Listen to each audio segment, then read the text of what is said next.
Eu quis dar essa palestra hoje para vocês, não apenas para aproveitar o feriado, mas também porque eu me dei conta de uma coisa à medida em que eu vinha conversando com algumas pessoas, principalmente durante as aulas.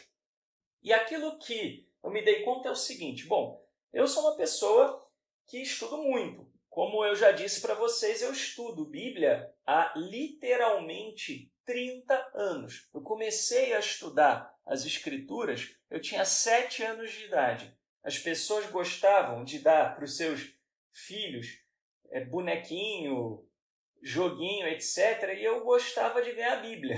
Então, assim, o ser aqui não era muito normal desde pequeno, né? Desde pequeno não tinha muita, vamos dizer assim, né? Não tinha muito hábito de algo diferente. Eu sempre gostei muito de ler, sempre gostei muito de estudar e sempre gostei muito de Bíblia. E eu, já como adolescente, eu enchia a paciência das pessoas para poder justamente confrontar com aquilo que eu lia. Tá? Eu já conhecia a diferença entre os livros, por exemplo, da Bíblia Católica, da Bíblia Protestante. Eu já sabia que os Testemunhas de Jeová tinham uma Bíblia diferente. Eu já conhecia todas essas coisas. Né? Eu me lembro, eu com 11 anos de idade, foi quando eu pedi a minha primeira Torá. Né? Na época, para quem não conhece a minha história, eu, apesar de saber desde pequenininho, né, que eu era judeu, minha mãe é judia de ascendência húngara, né, então eu sou ashkenazi, mas a gente sabia, mas assim, a minha mãe, na adolescência, ela se converteu ao cristianismo, né? Então foi atrás aí do pessoal pentecostal, culto de milagre, essas coisas, né? Mas então eu me lembro que eu tinha uma vizinha e todos os vizinhos, amigos, né, que a gente tinha que eram judeus, eles ficavam assim chocadíssimos, né? Como é que dois judeus, eu e meu irmão, não estávamos sendo criados num ambiente judaico, né? Como é que a gente não estudava no Liesen, né, lá no Rio de Janeiro, a escola judaica, pelo menos a mais famosa é o Liesen, tá? Então eu pensava isso, né? Assim, poxa, mas por que eles estão falando isso, né? E eles muito chocados, né? Puxa vida, mas e aí, né? Fez bar mitzvah, né? Não fizemos nada, não, a gente vai à igreja. Eles arregalavam os olhos assim, né? Falavam, como assim, né? Então, por isso até eu acho que eu me identifiquei um pouco com a causa dos hispano-portugueses, né? Porque, embora não seja a minha história, não seja o meu caso, mas eu vi semelhanças, né, com a minha história. E eu me lembro de ir a um bar mitzvah com 13 anos de idade. Eu tinha um amigo e ele estava fazendo bar mitzvah, e eu me lembro que eu fui, né, no bar mitzvah dele, mas um pouco antes do bar mitzvah dele, a gente foi para uma casa da família dele, era uma família de posses, né, fomos à casa da família dele em Angra dos Reis, né, e ele me contando do que ele estava aprendendo e eu questionando ele. Mas você sabe o que você está dizendo? Você sabe isso aqui que você está lendo? Você sabe aquilo ali que você está lendo? De que adianta você recitar? E ele todo alegre, porque ele tinha conseguido, né, decorar o trecho da Paraxá. É muito comum que os meninos decorem o trecho da Paraxá quando vão fazer o Bar Mitzvah. Ele também era de uma família secularizada, né, mas era judeu. E depois até foi morar em Israel. Mas na época, então, ele falou, não, eu sei, eu vou ter que falar isso, né? Eu dizia, mas você sabe o que você está falando? Ah, não faço a menor ideia, mas é isso que eu tenho que falar, né? Então, eu já na época, eu enchi o saco dele, né? Assim, ele ficou até meio bravo comigo, né? Porque eu enchi muito a paciência dele. Eu tinha 13 anos, né? Assim, eu com 13 anos de idade enchi a paciência de pastor, enchi a paciência de professor de escola dominical, né? Assim, eu acabei de chegar numa igreja, logo fui encher a paciência dos professores e escolhi ser presidente do departamento infantil, né? Com 11 anos de idade. Já era chato, né? Eu já era, eu já era muito, muito irritante, né? Assim, eu não sei como é que as pessoas que estão ao meu redor me aguentam, porque eu sou muito chato, né? E uma das coisas que eu sempre sentia era uma certa incoerência com relação à Bíblia, né? Com relação ao que eu lia e o que eu via praticado. E aí eu torrava a paciência de todo mundo, né? Com isso de torrar a paciência, fui estudando, fui estudando. Eu tinha mais ou menos uns 15 anos de idade quando começou a coisa da internet. A gente teve no nosso condomínio, eu morava num condomínio, e a gente tinha antena parabólica, pegamos a Globosat, não era nem net ainda naquela época, né? Era a Globosat, né? A net veio quando o César Maia esburacou a cidade inteira para passar o fio da net, né? E que bom que ele fez isso, né? Porque hoje o Rio tem net. Mas eu me lembro de assistir documentário no GNT, né, sobre religião. Eu gostava da coisa, né? Então, eu fui estudando, né? Cheguei ao ponto de fazer um mestrado de orientação anglicana, né? E eu estudei bastante, né? Me tornei, através até do mestrado, comecei a estudar a fundo o judaísmo da época do Segundo Templo, né? Porque diziam assim, não, para você entender o cristianismo, você precisa entender o judaísmo da época do Segundo Templo. Aí eu falava, bom, ok, né? Então vamos estudar o judaísmo da época do Segundo Templo. Eu olhava o judaísmo da época do Segundo Templo, tinha nada a ver com o cristianismo. Eu falava, bom, e agora? E aí estava começando aquela onda, né, dos manuscritos do Mar Morto. Não, para você entender, você tem que ler os manuscritos do Mar Morto. Aí eu fui estudar a fundo o judaísmo da época do Mar Morto, né, dos manuscritos do Mar Morto. Aí eu vi que não tinha absolutamente nada que ver com o cristianismo. E aí eu falava, pô, mas pera lá, né? Agora é que eu não estou entendendo mais nada, né? Então, como que fica isso? Né? E aí fui a fundo, fui estudando, né? E comecei a estudar. E vai na internet, entra em fórum, né, de debate bíblico. E eu me lembro, com 15, 16 anos, eu entrava em fórum de debate bíblico, mas eu não entrava só nos fóruns da minha religião na época, eu entrava em tudo quanto é tipo. Né? E aí fui indo, né? E aí aquelas questões que começam, mas por que o domingo, não o sábado, né? Vem aquelas perguntas todas, espera lá, mas e aí, como é que fica isso? Isso aqui não bate com aquilo? Né? Até que eu fui lá, acabei caindo no meio messiânico, né? E num primeiro momento achei que eu tinha me encontrado, né? Puxa, que legal, né? Agora eu encontrei. Ainda tinha um bônus, né? Tinha uma cereja no sundae, né? Que eu poderia finalmente ser judeu e cristão ao mesmo tempo, né? Aliás, isso é uma coisa que acho que está no manifesto lá do judaísmo messiânico que eu li na época, né? Até que eu descobri, depois de um tempo, que assim, o judaísmo messiânico é uma coisa totalmente esquizofrênica. Por quê? Né? Com todo respeito, por uma razão muito simples. Tem nada a ver com a questão de Jesus, tá?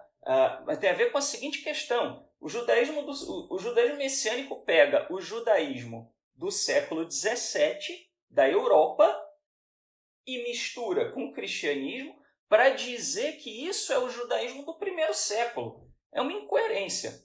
Tá? Então, assim, né, vamos dizer, eu respeito todas as religiões. Hoje eu não sou cristão, né, não acredito em Jesus nem no Novo Testamento, respeito quem acredite, tá? Me dou bem com todo mundo, inclusive messiânicos, mas eu preciso dizer que é uma incoerência você copiar o judaísmo europeu do século XVII e dizer que isso daí é judaísmo do primeiro século, é uma total e absoluta incoerência. Né? Por exemplo, você dizer que é judaísmo do primeiro século e colocar kippah na cabeça, né, não faz o menor sentido. Então eu fui atrás dessas coisas. Né? A questão não é tanto deturpar o judaísmo, tá? Eu não estou entrando nesse mérito, mas o que eu estou dizendo é assim, é o anacronismo, né? Assim, é você pegar uma coisa que é de uma realidade de 2000 anos, quase 2000 anos depois, 17, né, 1700 anos depois, e dizer que aquilo é o primeiro século. Não é, tá? Então, assim, aí, obviamente, eu fui cair, né, vamos dizer, na época eu comecei a estudar no judaísmo ortodoxo, né? Fiz aula, fiz o projeto Kiruv, né, que era o projeto para aproximar jovens e tudo mais, ia nas sinagogas, né? Morria de medo de alguém descobrir que eu tinha, né, vamos dizer assim, né, ainda o pezinho no cristianismo, né, tal. Nunca levei ninguém, nunca converti judeu nenhum, muito pelo contrário, né? Mas E aí eu comecei a estudar, e aí você começa a se encantar. Uau, que legal, né? Vamos estudar Kabbalah. Sefirah sobe, Sefirah desce, Yesod que mistura com Malhut, que sai raio laser, e que o raio laser vai lá e bate em Da'at, e que aí faz com que quando você cante Lechadodi, você abra os portais cósmicos do raio que o parta. Você fala, uau, que legal, né? Que bacana. Aí você começa a parar e ouvir aquilo e fala, mas que viagem, né? Que isso vai, que isso vai mudar na minha vida, né? Que isso vai mudar na minha prática, né? E aí eu comecei a ter vamos dizer assim, um viés mais pragmático. E eu percebi que o judaísmo, também o judaísmo, né, da ortodoxia, né, do século XVII, ele é um judaísmo muito diferente do judaísmo do Segundo Templo, né? E eu queria justamente viver uma prática mais bíblica, né, mais voltada para as escrituras, e na realidade o que você é apresentado é, né, como se fosse vontade do Eterno. A vontade do Eterno é você viver na Lituânia do século XVII. A vontade do Eterno é você botar, né, um chapéu na cabeça e ficar parecendo um Amish, né, que é aquele pessoal holandês, né, nos Estados Unidos aí, que vive isolado de tudo, né, que aliás é muito parecido, né, com a ultra-ortodoxia. Tá? Mas, vamos dizer, ao longo desse tempo, né, e nessa luta, nessa busca, né, até que eu descobri, inclusive, que o judaísmo hispano-português é justamente o mais original, né, dentre aqueles que se apresentam hoje em dia. Né? E eu vou depois explicar por quê, mas basicamente, assim, isso me encantou bastante, né? Por isso eu me identifico. Conheço pouco da cultura hispano-portuguesa, né? Mas do ponto de vista teológico, né, eu fui me tornando aquele cara chato, estudando. E uma coisa que eu percebi é o seguinte: normalmente, tudo isso, né, que eu estou falando aqui para vocês há 20 minutos, é para dizer o seguinte: normalmente existe um desnível entre aquilo que é passado para as pessoas e aquilo que é passado para as lideranças. Frequentemente, em todas as religiões, todas, do cristianismo mais tradicionalista, passando pelo catolicismo. Pra você ter uma ideia, olha, do cristianismo eu estudei a fundo. Presbiterianismo, metodismo, os anglicanos, os batistas, tanto renovados quanto tradicionais, estudei o luteranismo, né? Estudei o movimento pentecostal, neopentecostal, estudei os movimentos que, né, estão meio à margem ali, Testemunho de Jeová, Adventista do Sétimo Dia, Mormons, Igreja da Unificação, né? Até eu li o site do Henri Cristo, para vocês terem uma ideia. Tá? Aliás, o Henri Cristo, né, o pessoal tem ele como doidão, mas eu vou dizer uma coisa, você lê o site dele, ele escreve muito bem. Né? E aí você percebe por quê, né? Ele é carismático, né? Por que ele tem seguidores. Né? Até a Igreja da Vó Rosa, né? Eu fui estudar a Igreja da Vó. O pessoal dá risada, né? Mas é verdade, existe a Igreja da Vó Rosa. Né? E aí fui vendo essas coisas, né? Fui estudar o catolicismo ortodoxo de linha siríaca, de linha nestoriana, de linha etíope. Né? Aliás, o catolicismo etíope é talvez a religião cristã mais próxima do judaísmo, né? Em termos de crenças e práticas.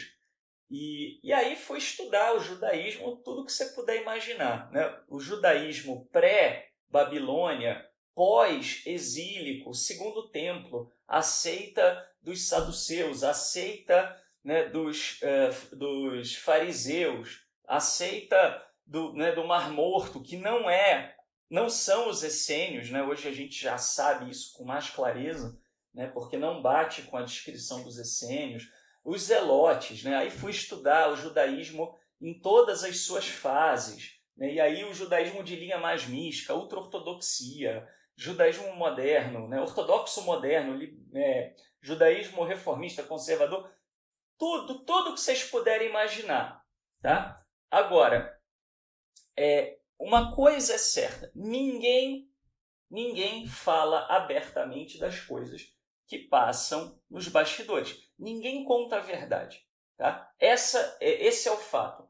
E às vezes até eu sou odiado porque eu pego esse papo de bastidores e eu trago para as massas, né? Vamos dizer assim. Né? Porque eu entendo que o conhecimento é a única coisa que você não vai ter tirado de você. Eu me lembro disso, eu cresci ouvindo isso na minha família. Meus bisavós húngaros, quando vieram da guerra, né, da Segunda Guerra Mundial, um pouco antes, na verdade, da Segunda Guerra Mundial, né, o meu bisavô, né, chamava-se Arpad, e o vovô Vidor, né, a família dele chamava Weiss, precisou mudar o nome para Vidor, vindo para o Brasil. Né? Minha bisavó conta no diário dela. Né?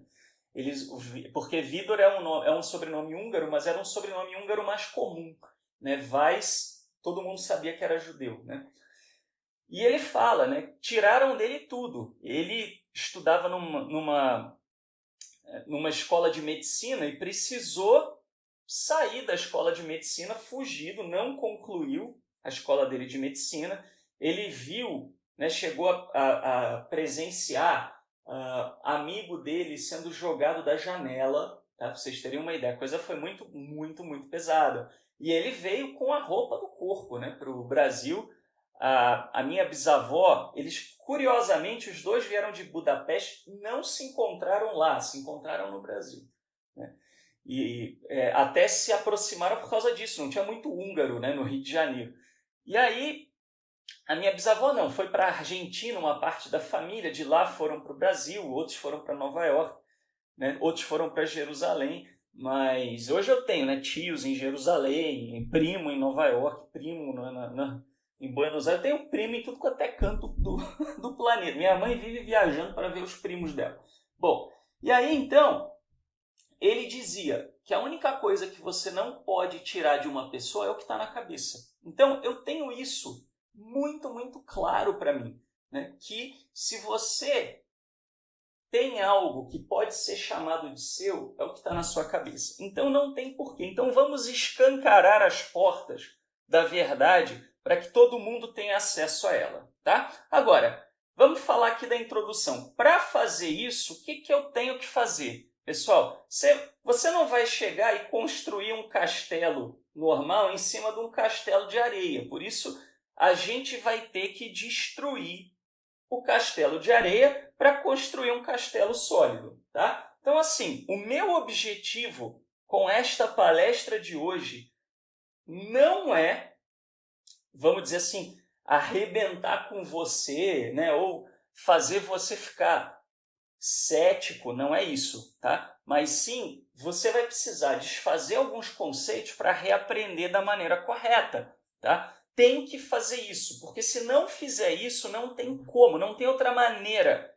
de fazer, tá? Então, a única forma que a gente tem é justamente fazendo isso, tá? Não tem outra maneira de você lidar com a questão. Quem tiver com dificuldade de acompanhar no PDF, pode baixar o arquivo, tá, Fernando? Né? Baixa o arquivo aqui.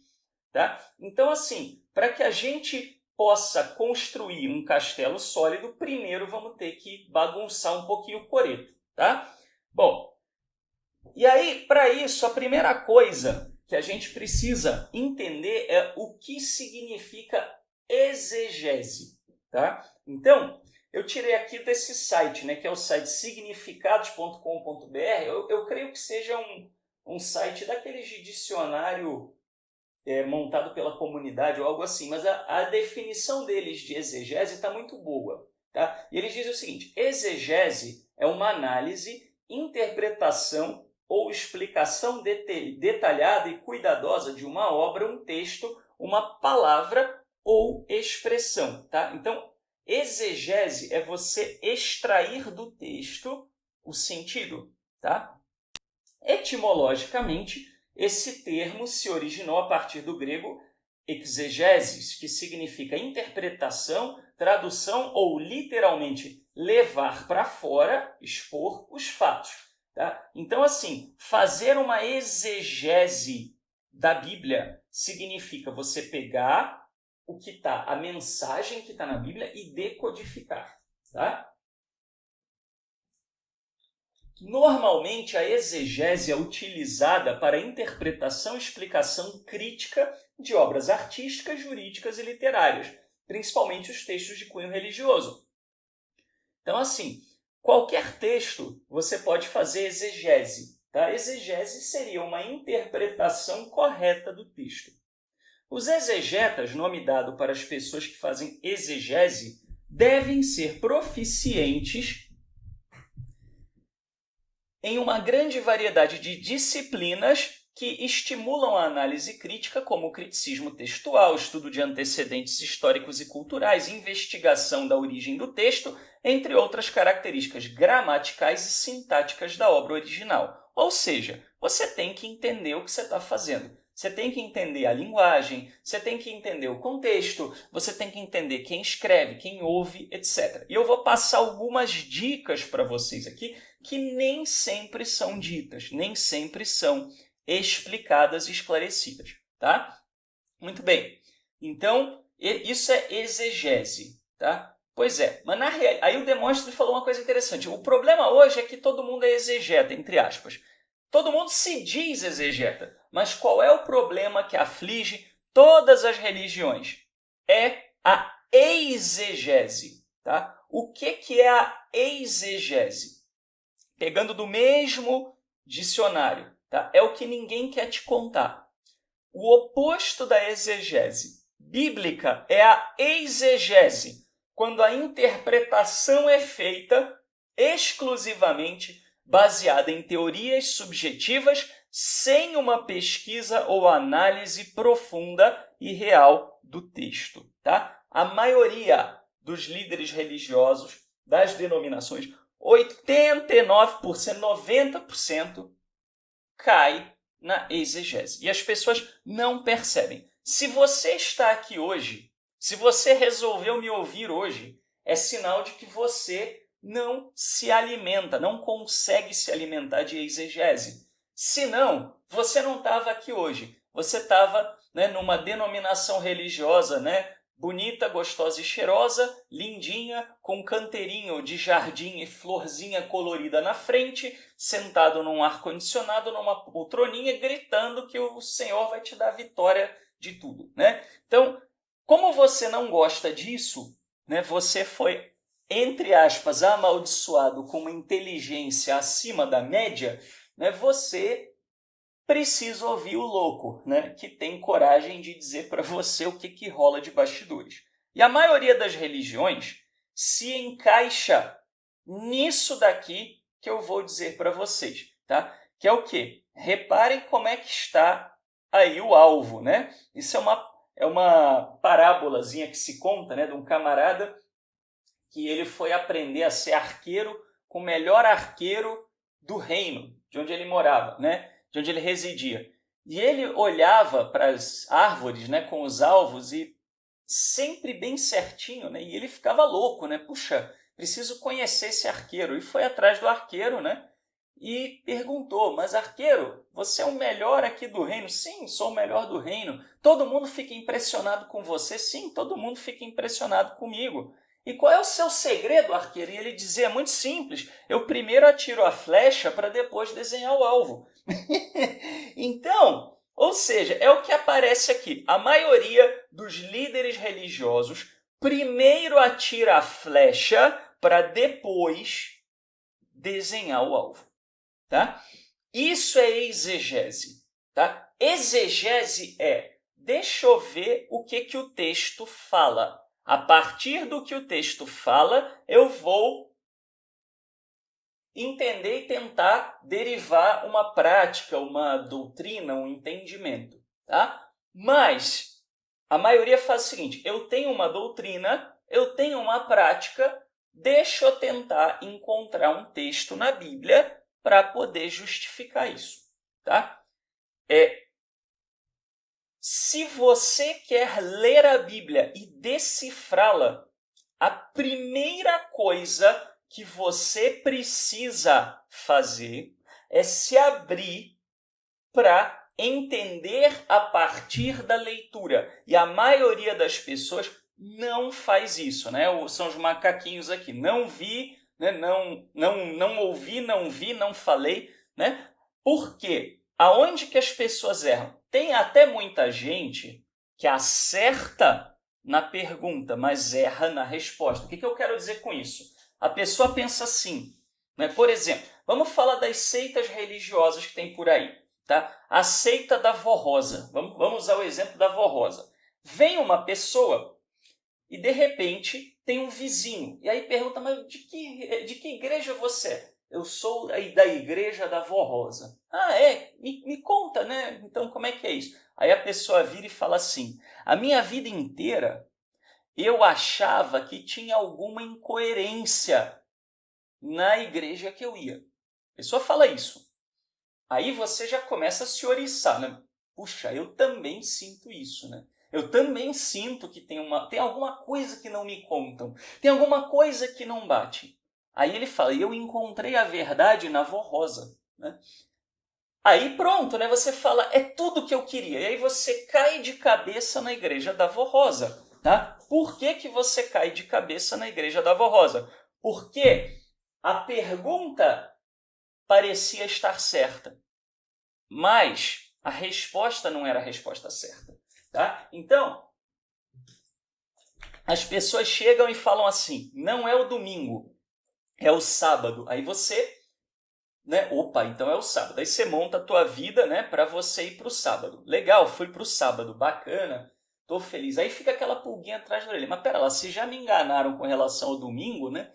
O que me impede de ser enganado com relação ao sábado? Você está com aquela pulguinha atrás da orelha. Aí vem o cidadão e fala para você, não é o sábado, é o sábado lunar. Né? É o sábado lunar.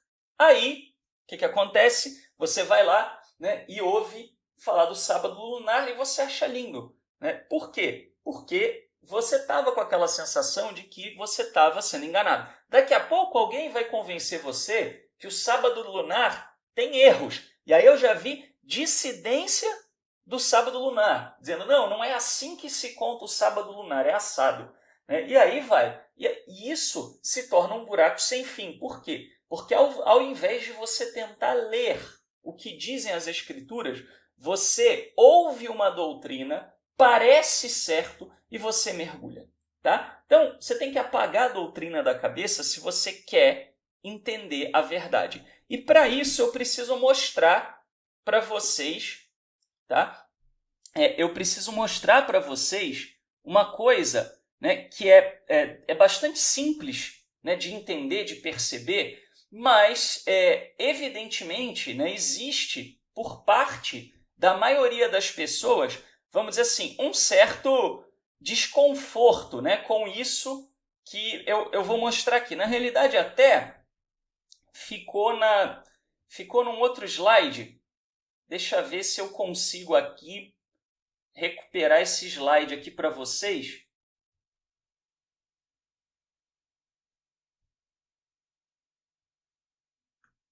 Pessoal, desculpa.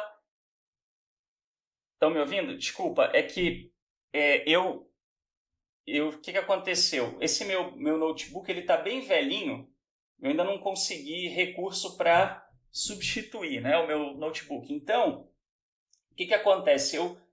A bateria já não segura mais carga. E eu achei que eu tinha ligado ele na tomada, mas ficou mal encaixado. Aí acabou a energia dele. Tá?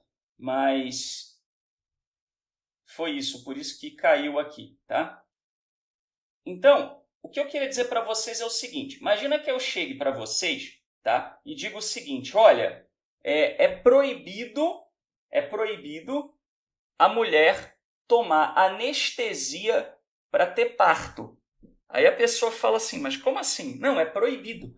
O Eterno não quer que a mulher tome anestesia para fazer um parto. Tá? Aí você vai olhar, né, e ele fala assim, mas isso está onde? Né? A pessoa fala, mas isso está onde? Aí a pessoa fala, não, isso está na Bíblia. Está na Bíblia? Sim, está lá em Gênesis 3,16. Aí você vai olhar Gênesis 3,16 e a mulher disse, multiplicarei grandemente a tua dor e a tua conceição. Com dor darás à luz filhos, e o teu desejo será para o teu marido, e ele te dominará. Aí a pessoa lê isso e fala, puxa, não é que é verdade? É proibido que as pessoas, as mulheres, né, tomem anestesia. De fato é proibido, porque está dizendo que a dor do parto ia ser multiplicada. Só que, qual é o problema disso? Você já partiu da doutrina e procurou a justificativa. E aí você pode justificar o que você quiser. Tá? O que você quiser, você consegue justificar. Só que, se você olha o texto, você vê que aquilo não é um mandamento. A mulher já sente dor de parto. Aquele versículo está falando para trás, não está falando para frente. Está falando do porquê que a mulher tem dor. Não está falando que é mandamento a mulher ter dor. Claro, tem outras coisas também, maneiras de entender isso, literal, não literal. Não estou querendo entrar nesse mérito aqui porque não é uma aula de Gênesis, tá? Mas é uma aula para mostrar o quê? Justamente que se alguém quer enganar você, a pessoa engana você. É parte de doutrina, e às vezes até são doutrinas cruéis, como a Glória falou. Tem seita. Tá? E essas seitas eu não respeito, tá? Digo para vocês, eu respeito todas as religiões, menos aquelas que ferem o mínimo dos direitos humanos. Por exemplo, não respeito gente que acredita que doar sangue é pecado. Desculpa, não respeito. Por quê? Porque essas pessoas estão matando gente por aí. A fé delas leva elas a matarem pessoas por conta de um entendimento completamente equivocado do que é nefesh. Mas nefesh é alma, e a alma está no sangue. Só que a Bíblia fala que a alma está no trabalho, que a alma está no sangue, que a alma está nas emoções, que a alma está no apetite, ou seja, a alma está em tudo. E não é a alma no sentido espírita, tá? É a alma no sentido de vivacidade, de vitalidade. É esse o sentido de nefesh, tá? Então, muito complicado isso, tá? Então aí o que acontece? A pessoa partiu de uma doutrina e já vai justificar, tá? Bom, então o primeiro segredo, na realidade, é esse. Para você desvendar o mistério da Bíblia, vamos dizer assim, tá? Você precisa ler sem objetivo pré-definido de chegar na doutrina A, na doutrina B ou na doutrina C. Se você já tem o caso e você já tem a conclusão, é muito fácil você chegar à premissa. Eu me lembro de uma supervisora, tá, minha, que ela estava fazendo um doutorado em psicologia, e essa supervisora, que era psicanalista também, ela virou e falou que ela foi ter uma aula de estatística. Aí tudo bem, foi ter aula de estatística. Chegou lá, o matemático lá para falar com ela e falou assim, não, o que você quer provar?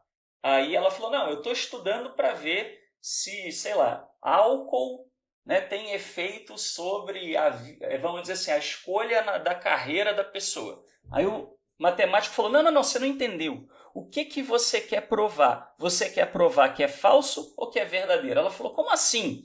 Aí ele falou, não, se você quiser provar que é verdadeiro, a gente vai montar os cálculos de maneira a tua conclusão ser verdadeira. Se você quer provar que é falso, então a gente vai arrumar os cálculos de maneira que dê falso. Olha o que esse homem disse. Ela veio chocada, veio contar. Tá? Se as pessoas fazem isso até com saúde mental, que é uma coisa gravíssima, seríssima, pode causar morte das pessoas, tá? Imagina religião. Tá? Então, a maioria das vezes, o primeiro problema é esse. Vamos falar do segundo segredo para você decifrar as escrituras. Esse primeiro, vocês entenderam por que ele não é divulgado. Porque se você divulgar, cai por terra 99% das religiões. E não estou falando de cristianismo não, viu? Porque tem gente que é arrogante e acha que toda vez que a gente critica alguma coisa aqui é criticar cristianismo. Já vou logo com a voadora no peito desses daí. Eu estou criticando fatos, não estou criticando denominações. E vou dizer mais uma coisa para vocês. Está cheio de judeu por aí fazendo isso. Gente pilantra você vai encontrar em todas as religiões.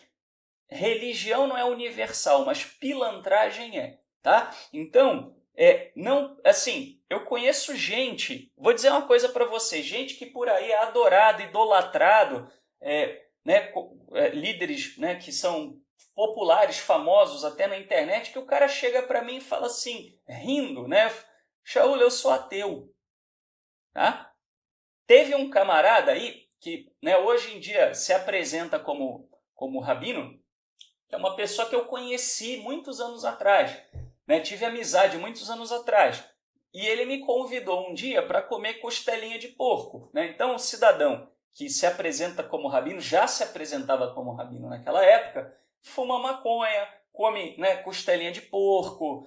Me lembro, né, de que ele também de dar em cima de um monte de mulher, levar a mulher para casa dele. Então, assim, tá? Muito cuidado com isso, tá? A questão não é cristianismo, judaísmo, né, vorrosianismo. A questão é pessoas, tá? Pilantragem, medo de perder o rebanho, essas coisas, tá? Bom, então, segundo segredo, ninguém te conta isso. Por quê? Porque se te contar isso,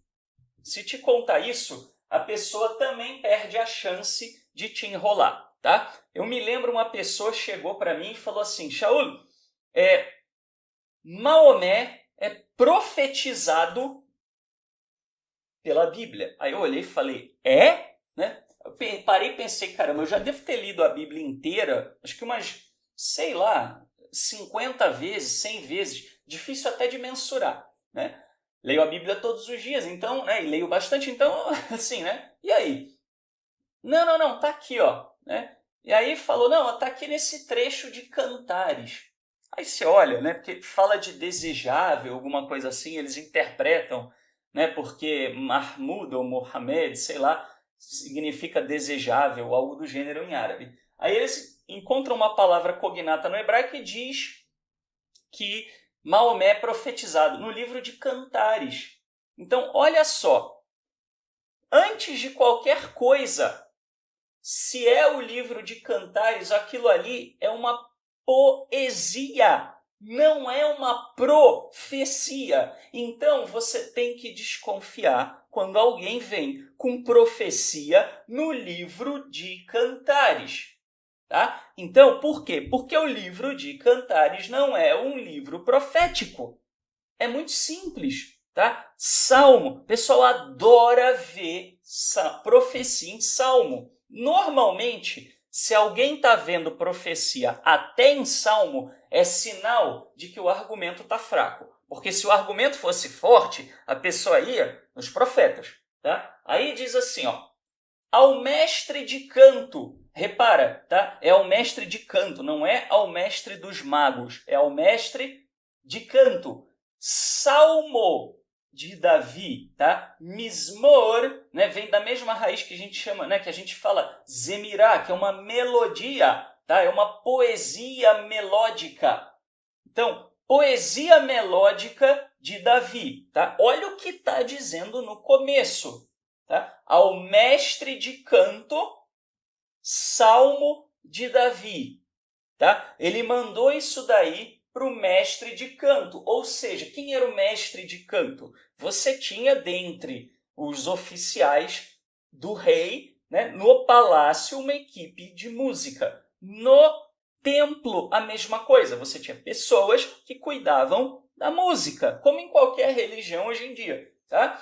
Essas pessoas, era o regente, exatamente, Rodrigo. Tá? Era o regente. Aí o cara vai lá, fez a profecia, assinou, a poesia, assinou, e aí cidadão vem dizer que é profecia. Tá bom, você quando vai estudar, né, você quando vai olhar fenômenos, né, vamos dizer assim, você vai falar, não, Donald Trump foi previsto, né, por Carlos Drummond de Andrade, né? Você vai abrir uma poesia de Carlos Drummond de Andrade e vai procurar lá profecia? Não vai. Se alguém fizer isso, você vai chamar a pessoa, né, de ingênuo se você estiver sendo educado, né?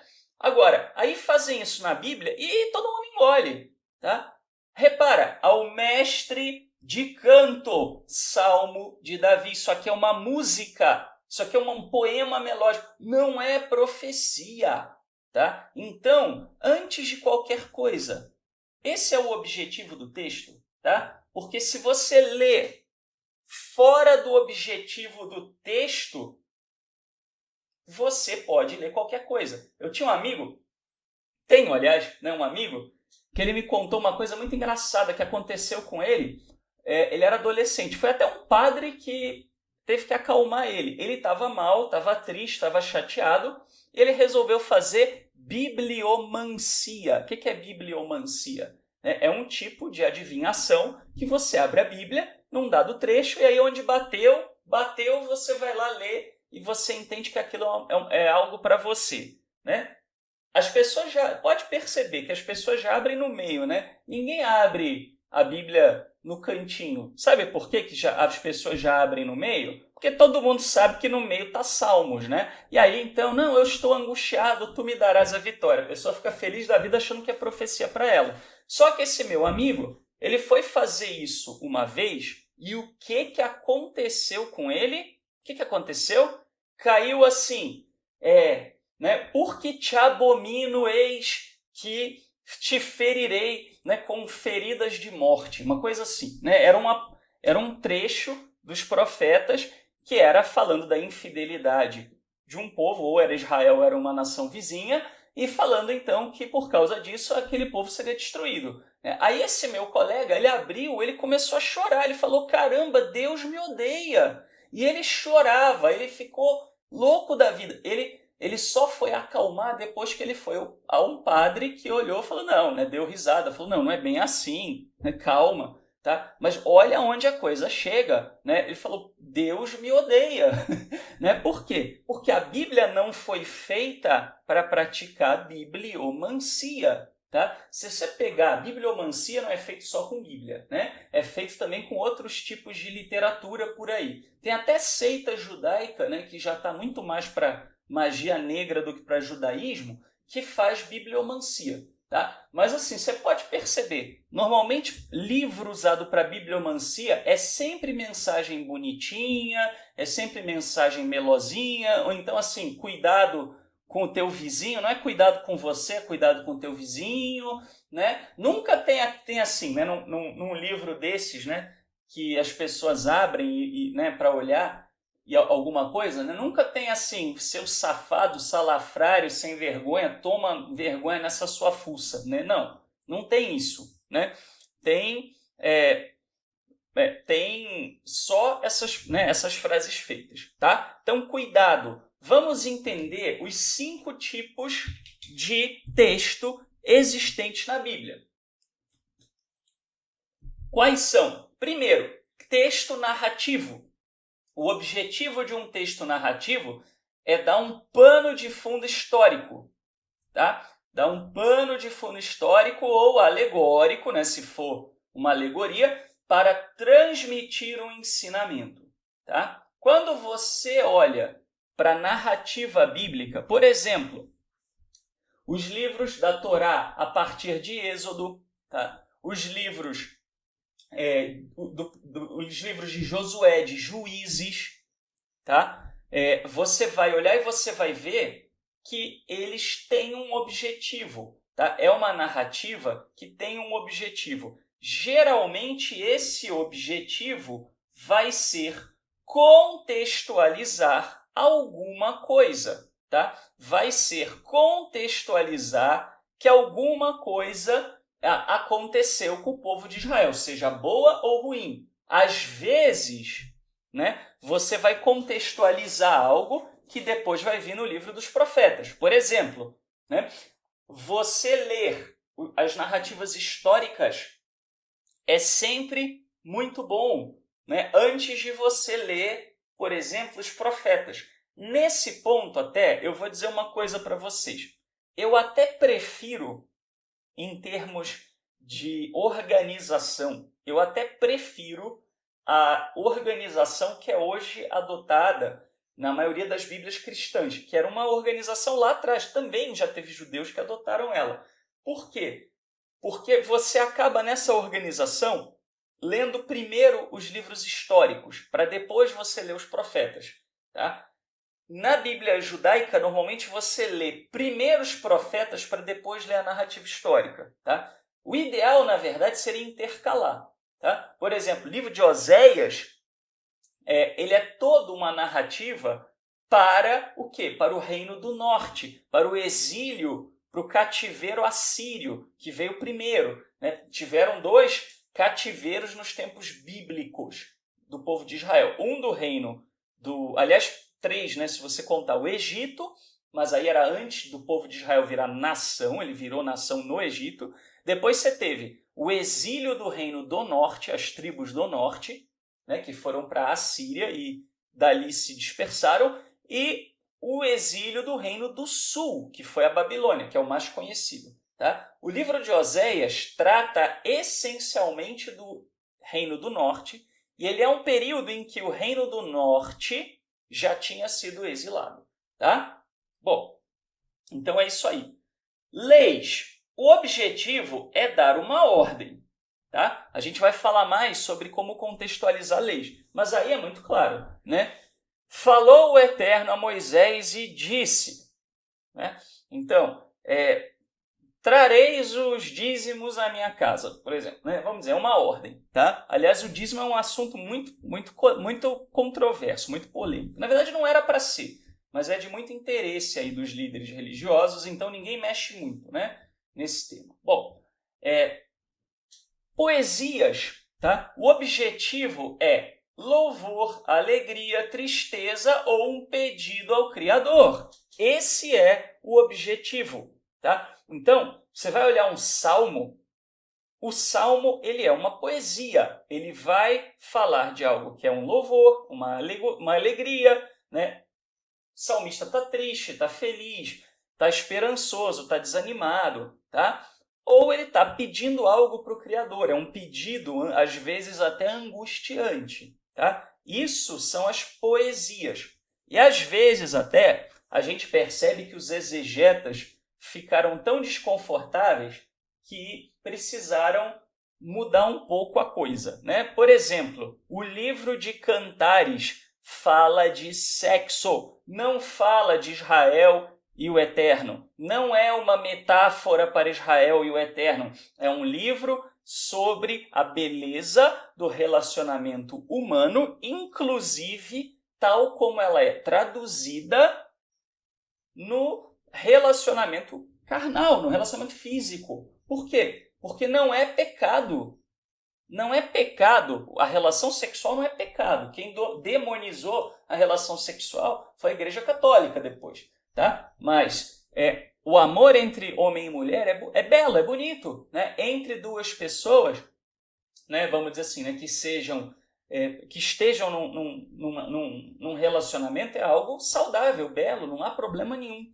Tá? Agora, como depois ficou meio embaraçoso, aí todo mundo resolveu interpretar. Né? Mas olha bem para isso. Será que é isso mesmo? Por que não tem nada no texto dizendo que é Israel e o Eterno? Resposta óbvia. Porque não é Israel e o Eterno. Se fosse, tinha dito. Tá? Evidentemente, eu não vou entrar nessa pergunta. Tá? Perguntas que não tenham a ver com esse tema, né, com o tema da aula de hoje, eu não vou entrar aqui. Ainda mais uma pergunta polêmica como essa. Tá? Bom, então vamos lá. Não que eu não possa responder, aliás, eu já respondi num áudio, tá? Mas porque não dá, né? Senão a gente não consegue fechar o tema aqui. Livros de sabedoria é ensinar como viver bem, tá? O livro, na minha opinião, o melhor livro da Bíblia, tá? Se você pegar e falar, Shaul, qual é o livro que você mais gosta? Qual é o livro que você acha, assim, fabuloso? Provérbios, Mishlei. Espetacular. Espetacular. Né? Por quê? Tem tudo ali que você precisa para viver uma vida boa. Tá? Mas a maioria das pessoas ignora. Sabe por quê que as pessoas ignoram? Porque é muito mais difícil você mudar a sua forma de viver do que é você colocar uma kippá na cabeça. Teve uma pessoa que chegou para mim toda animada no no YouTube, né, levou a voadora, né, que virou para mim e falou assim, Shaul, eu já comprei a minha kippah, eu comprei a Torá da Sefer, eu coloquei o talit, né, já estou providenciando o tefilim, né, já arrumei um sidur, você acha que eu estou no caminho certo? Né? A pessoa queria ouvir um muito bem, né? Bem, né, assim, queria ganhar um 10, né? Aí eu virei e falei, tá tudo errado. Eu sou chato, né? Tá tudo errado. Porque seguir judaísmo não é isso. Isso é a cereja do sundae. Isso não é o sundae, tá? Quando você fala de viver Torá, de viver judaísmo, a essência da coisa é você não fazer o que você bem entende e modificar o seu caráter. Essa é a essência da Torá. O resto, pessoal, é para ajudar você. É para ajudar você a entrar num estado de espírito em que você consiga expressar a sua espiritualidade. Mas não é a essência da Torá. Isso os sábios já diziam 80 milhões de anos atrás. Tá certo? Mas é o que mais as pessoas fazem. Aí o cidadão, às vezes, pega a Torá, né? O cidadão já era um mala sem alça, né? Já era uma pessoa horrível, daquelas que enche a paciência do alheio, julga todo mundo, só faz fofoca o tempo inteiro, é agressivo nas palavras, puxa saco, né, de líderes religiosos, etc. Aí vai para a Torá, aí que o cidadão se acha, né, o último pacote de bolacha kasher no Negev. Né? Aí a pessoa fica, né, assim, se acha o máximo. Né?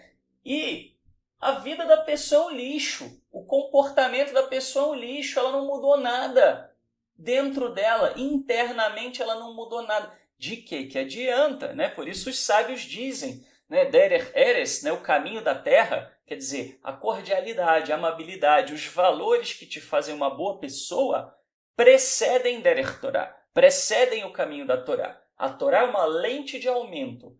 Se o que está escrito embaixo, né, se você colocar, na verdade, um retrato embaixo e o retrato for bonito, a lente de aumento, você vai ver aquele retrato em detalhe, né? Vai ver uma grande riqueza naqueles detalhes. Isso é o justo com a Torá. Agora, se coloca a lente de aumento em cima de um garrancho horroroso, ela vai mostrar que o desenho é mais feio ainda. Isso é a Torá na vida de uma pessoa iníqua, tá? Então, cuidado com isso, tá? Então, assim, sabedoria ensina como viver bem. E a maioria das pessoas ignora. Por quê? É muito mais difícil seguir Provérbios do que seguir Levítico. Vamos combinar, né? Muito mais fácil você chegar para o teu chefe e falar, viu, chefe, olha, dia 25 de setembro eu não vou vir trabalhar, você desconta nas minhas férias, eu não vou vir trabalhar porque é uma festividade bíblica, tá bom? Aí a pessoa sente o máximo, né? Agradei ao Senhor. Tá bom, ok, mas isso é a cereja do sundae. Que bom que o seu sundae tem cereja, mas de que adianta, né, você fazer um sundae de jiló e colocar uma cereja em cima? Não adianta nada, tá? Então, tem que cuidar do interno primeiro.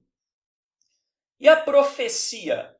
O objetivo da profecia é ser uma exortação, tá? Navi, que é traduzido como profeta, a melhor tradução para Navi não é profeta, né? E sim, no português de hoje, porta-voz, tá? Então, por isso até que a gente não fala que Daniel foi um profeta. Não é que Daniel não teve visões, ele teve, mas ele não teve uma palavra de exortação dada ao profeta, né, dada a ele, para transmitir para os outros naquele livro. Pode ser que ele até fosse um profeta, mas o livro de Daniel não é profético, porque profecia no hebraico tem esse sentido de um porta-voz do Eterno para exortar o povo. Não quer dizer que Daniel não seja importante, que Daniel não seja divino, que Daniel não seja santo, que Daniel não seja importante para o povo judeu ou canônico. É, todas essas coisas. Mas não tem uma exortação ali, faça isso, isso, isso. Tá? Então, profecia é isso. O objetivo da profecia não é revelar para você quando é que vai cair as torres gêmeas. O objetivo da profecia é te alertar que se você andar fora da linha, você vai escorregar no tomate. Esse é o objetivo das profecias.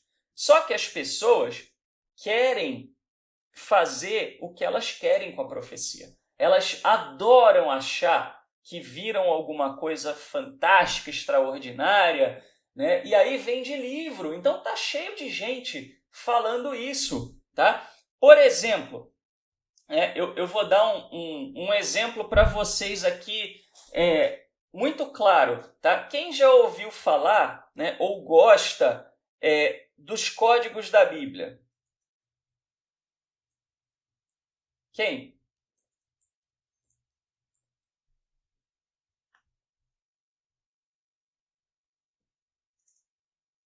Quem já ouviu falar dos códigos da Bíblia, né, e já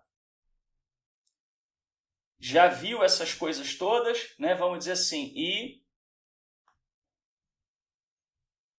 gosta disso? Ó, vou mostrar para vocês então duas coisas aqui, ó, tá?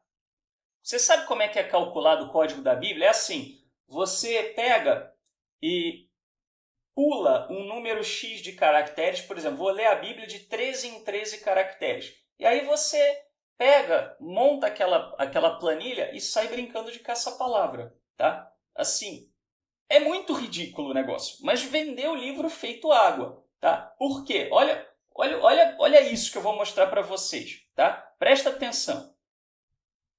Vou mostrar isso aqui para vocês, ó. Isso aqui é um exemplo de código da Bíblia, tá? Tá aqui, ó. Holocausto atômico em 5.766, que era o ano de 2006. 10 anos atrás. 10 anos atrás. Tá? 10 anos atrás, né? Você explodiu? Você está no mundo vindouro? Ou você continua sofrendo, né, a mesma coisa? Tá? Então, assim, código da Bíblia, pessoal, né, é palhaçada. Tá? Já fizeram a mesma coisa com qualquer livro grande, Moby Dick, né, e outros livros grandes, o Conde de Monte Cristo. Tá? Quer ver outra coisa? Começou um pessoal a dizer que o mundo ia acabar porque achou fim do mundo no código da Bíblia, tá? Dizendo que ia ser 5 de setembro de 2013. Tá? Então, olha isso. Tá? Olha que coisa, né? Quer dizer, você explodiu em 2006, você foi arrebatado em 2013, então vamos parar de brincadeira com a Bíblia, tá? Então, pessoal, muito cuidado com isso, tá? Entenda bem o que é. O objetivo da profecia não é aguçar a sua curiosidade sobre o porvir. A Bíblia até fala um pouquinho, mas fala pouco. O objetivo principal dos profetas era dizer para o povo voltar a andar nos caminhos do Criador. Tá? Muito bem. E outra coisa importante, quando a gente fala sobre a função do texto na Bíblia, além de você entender isso aqui, que isso aqui são os livros, né? Quais são os livros e o que os livros fazem, tá? Se você quer criar doutrina, a coisa mais fácil é você pegar sabedoria e transformar em narrativa. É você pegar, né, poesia e transformar em lei. É você brincar com isso aqui. Os líderes religiosos brincam o tempo inteiro com isso, mudando a função do texto. E aí você prova que a Vó Rosa é o Espírito Santo, que inclusive é o que diz a Igreja da Vó Rosa, que a Vó Rosa é o Espírito Santo. E eles acham isso na Bíblia. Não me pergunte como, até porque, né, tem nem utilidade me perguntar como, tá? Mas os líderes religiosos... Isso aqui eu não estou falando só para, né, vamos dizer assim, né, para chamar atenção. Eu estou falando isso para você ter cuidado de ter certeza que quando alguém está falando uma coisa dessas, está, né, distorcendo o sentido da coisa, tá? Muito bem. Então, a Bíblia, ela é riquíssima. Ela é riquíssima em função do texto, né, vamos dizer assim, mas muito além daquilo que as pessoas imaginam, tá? A Bíblia, ela tem poesia, ela tem sarcasmo e ela tem alfinetada. E nós vamos olhar um pouquinho disso, tá? Por exemplo, tem gente que acha que o Éden é literal. Os nossos sábios já diziam há 1500 anos, pelo menos, que o Éden não é literal. Tá? E se você olha a estrutura do Éden, está cheio de jogo de palavras. Por exemplo, né, isso aqui é uma coisa que eu sempre mostro. Tá? Até duplicou aqui, tá? Não são dois, é um só. Então, é dito, a serpente era mais astuta. E aí a Torá usa a palavra arum, tá?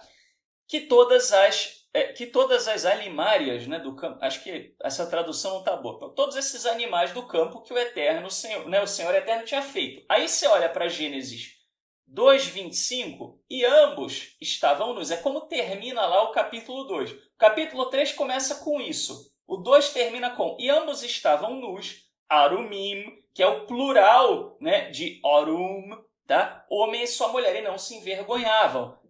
Pera lá. Se você tem esse versículo antes desse aqui, é sinal de que isso aqui é uma poesia, é um jogo de palavras. Tá?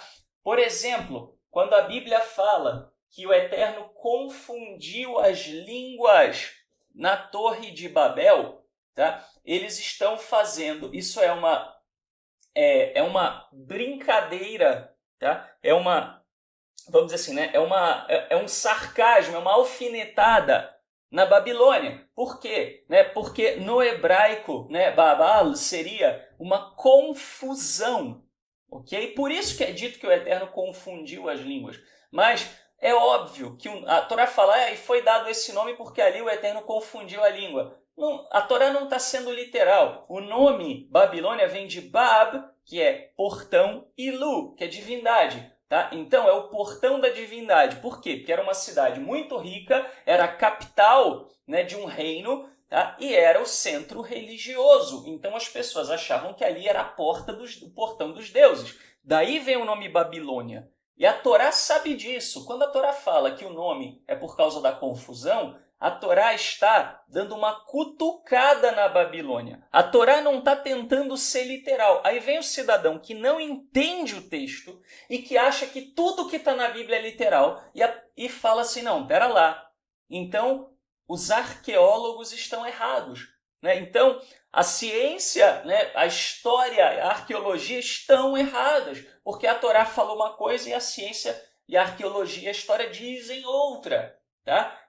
Ou então vem o ateu. Né? Normalmente ateu é aquela pessoa raivosa e ignorante que não entende nada de Bíblia. Né? E fala, não, olha aqui, ó, fala o contrário, olha, é Bab e Lu, então a Bíblia está errada. Não é que a Bíblia está errada, a Bíblia não está errada, só que a Bíblia não foi escrita com o objetivo de dar a etimologia de uma palavra estrangeira. Tá? Então, o objetivo da Bíblia aqui era cutucar, era dar aquela alfinetada, tá? Na Babilônia. Por quê? Porque tinha muito israelita que ainda achava, né, ainda tinha laços parentais com os sumérios, né, com a região ali da Babilônia. Né, e achavam o máximo, era o Egito e a Babilônia, duas potências.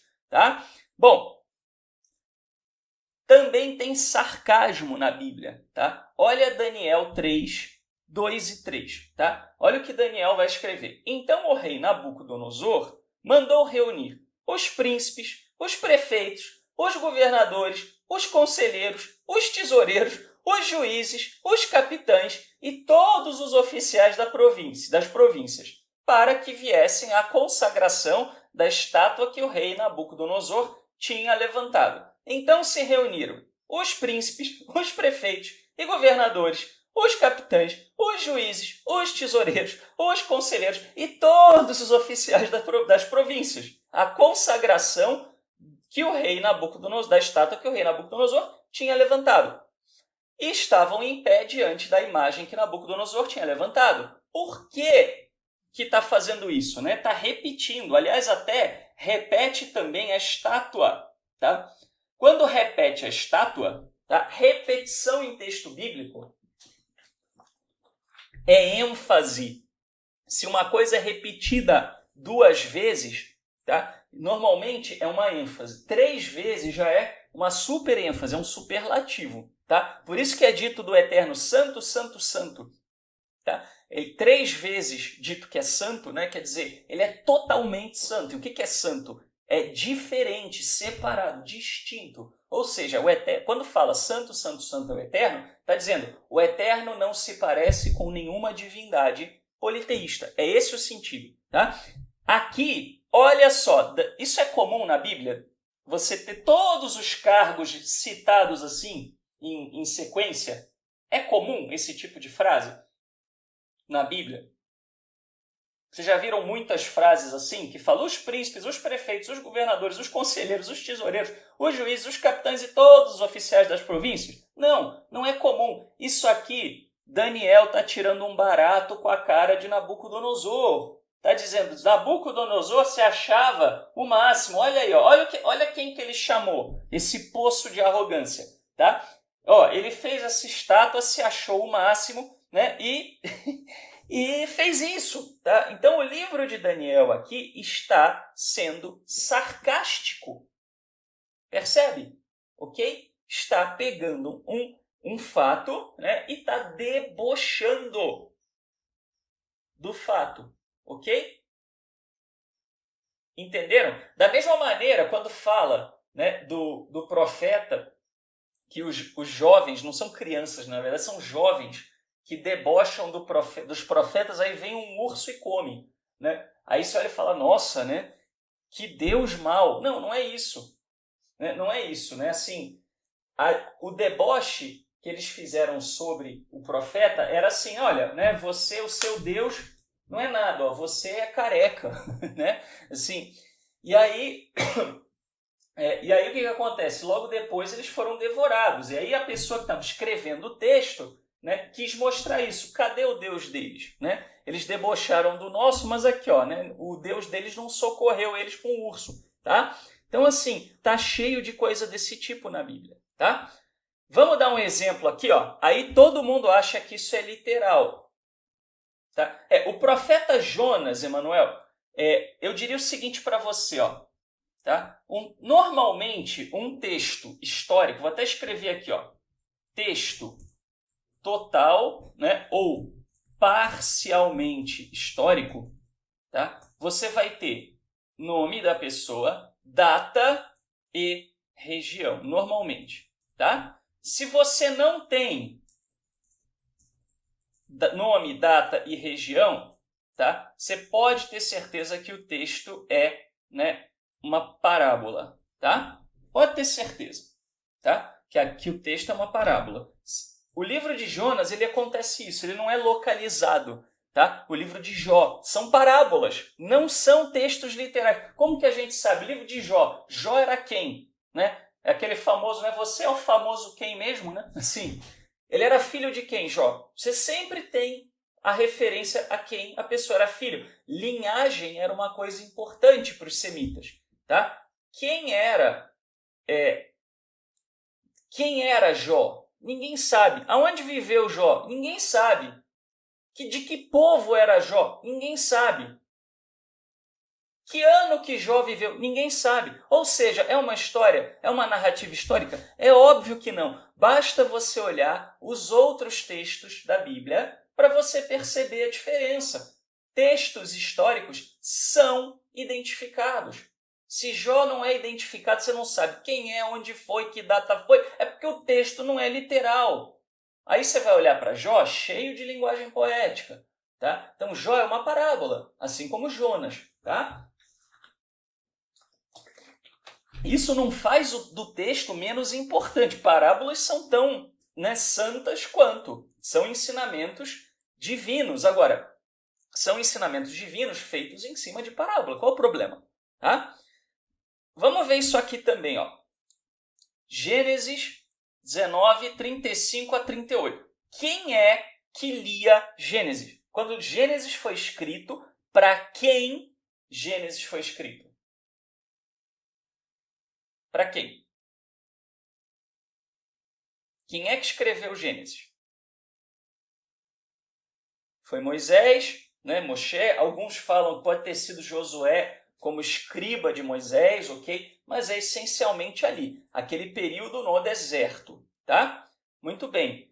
Período no deserto, tá? Foi escrito para os israelitas no deserto, tá? Então vamos ler isso aqui. e deram de beber a seu pai, falando de Ló, também naquela noite. E levantou-se a menor e se deitou com ele. E não sentiu ele quando ela se deitou, nem quando se levantou. E conceberam as duas filhas de Ló, de seu pai. Isso aqui, na cultura semita, era, vamos dizer, na cultura bíblica, é aceitável isso? Quer dizer, as filhas vão lá, deixam o pai bêbado e aí vão, né, ter relações com o pai. Isso é bonito, né? É agradável? Não, não é. E a primogênita deu à luz um filho e chamou-lhe Moabe.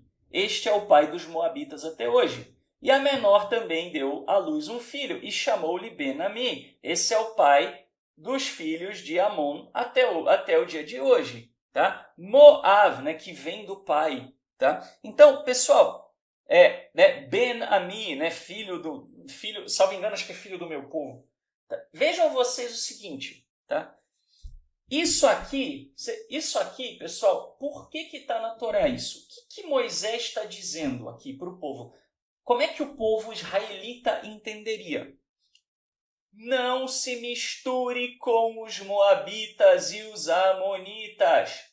Tá? Para dizer não se misture, o que a Torá fez? Falou, olha, eles são bastardos, eles são filhos de abominação, não se misture com eles. Não necessariamente essa história precisa ser literal. Nós é que temos o desejo pela literalidade. Tá? Os escritores da Bíblia não tinham preocupação com literalidade. Você tem, eu tenho, mas os escritores da Bíblia frequentemente contavam a história para transmitir uma mensagem. Isso a gente vê nos escritos extrabíblicos, nos escritos do Mar Morto. Tá? Histórias são contadas, são recontadas, de maneira a tentar mostrar alguma coisa, a tentar ensinar alguma coisa. Tá? Então, assim, qual é o objetivo aqui? Isso aqui, pessoal, isso aqui é um deboche dos moabitas e dos amonitas. Tá? Isso aqui é um deboche, isso aqui é uma alfinetada, é uma cutucada. Da mesma maneira que Daniel cutucou Nabucodonosor. Tá? Isso aqui é para mostrar, não se misture com essa gentalha. Né? Então, né, esse é o ensinamento aqui. Não se misture com essa gentalha. Ah, isso aqui foi literal? Né? Eles realmente são filhos de incesto? Pode ser que sim, ou pode ser que não. Não importa. A preocupação semita não era com isso. Tá? Isso é você que quer saber. Você tem obsessão de saber o que é literal e o que não é. O semita da antiguidade não tinha essa obsessão pela literalidade. O semita da antiguidade tinha a obsessão por transmitir uma mensagem. E quando você está lidando com analfabetos ou pessoas de baixa escolaridade, você ensina através de histórias. Ficou claro? Tá? Como é que você faz para ensinar uma criança? Você ensina através de um conto. Tá? O Arlan está falando, como os povos eram muito próximos no sentido da distância, a possibilidade deles conhecerem a origem de todos os povos era bem possível. Olha, Arlan, aí é que está. Possível mas essa pergunta já tá indo por um caminho que não é o caminho melhor para você entender a Bíblia. Por quê? Você está tentando responder uma dúvida que a sua cultura ocidental coloca para você, que é, o texto é literal ou não é literal? Entende o que eu quero dizer? Tá? Eu não estou te diminuindo, não. Tá? Eu não estou te diminuindo, tá, Arlan? Todo mundo, eu passei por isso, todo mundo. Tá? Então, o semita não estava preocupado com isso. Então, não adianta você ficar caçando literalidade e metáfora. Tá? você tem 3 tipos de texto na Bíblia, tá? 3 tipos de texto, que são uma parábola literal, tá? Aí você, perdão, a parábola não, uma história, né? Vamos chamar de narrativa histórica, tá? Você tem uma narrativa parcialmente histórica, tá? Você vai ter uma reinterpretação de folclore popular, tá? Você vai ter vamos dizer assim, né? Você vai ter também parábolas, tá? Então, quando a gente olha para isso, na Bíblia não é muito claro aonde começa um, termina o outro, tá? Exatamente o que a Gélice falou. O importante é a mensagem. Não interessa se a narrativa é histórica ou não, tá? Se você pegar 1 Macabeus, tá? Que é um livro, não é do cânone judaico, mas é um livro que fala sobre Hanukkah, compara com a Megilá de Hanukkah, né? Que é o texto que está lá no nosso site, judeu.org. Tá? Você vai ver na Megilá de Hanukkah, você vai ver que claramente o autor pegou 1 Macabeus, os fatos históricos, porque 1 Macabeus é bem histórico, né? Ele é meio um ponto fora da curva na literatura semita, porque ele é muito histórico. 1 Macabeus, 2 em diante já não é tanto, tá? Que não é o mesmo autor, na verdade, né? E aí, quem escreveu a Megilá de Hanukkah pegou 1 Macabeus e contou de uma maneira mais floreada para transmitir uma mensagem e para ser um texto litúrgico. O livro de Ruth, ele é contado com que objetivo? Quem sabe?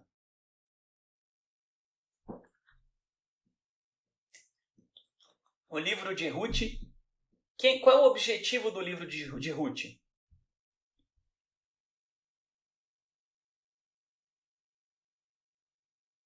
Qual é o objetivo? O que vocês acham?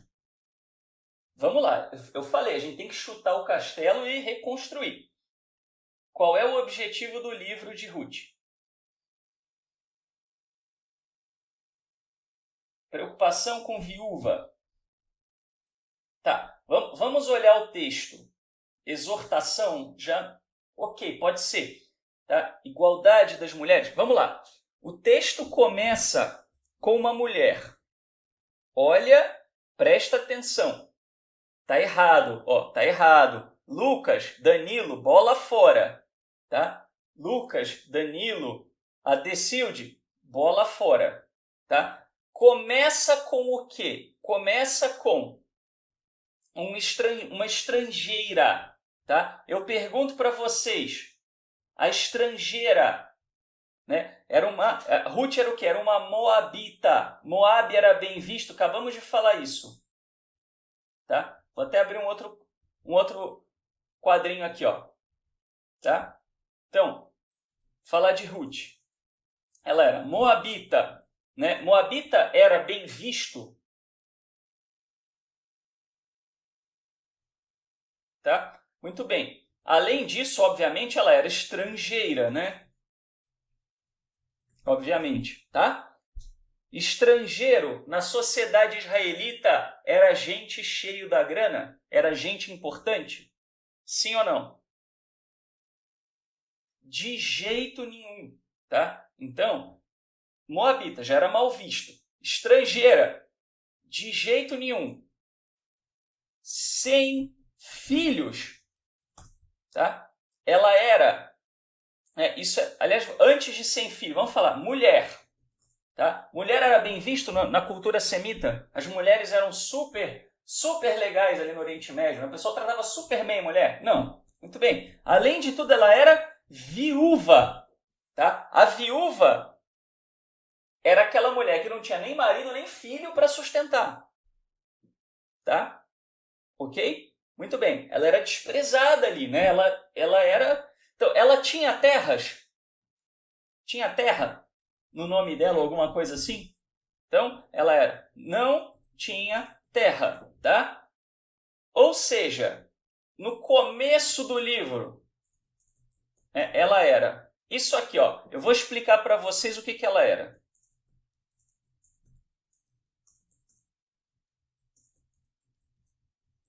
Tá? Ruth era, né? Aliás, até isso aqui ainda é forte, né? Seria assim, né?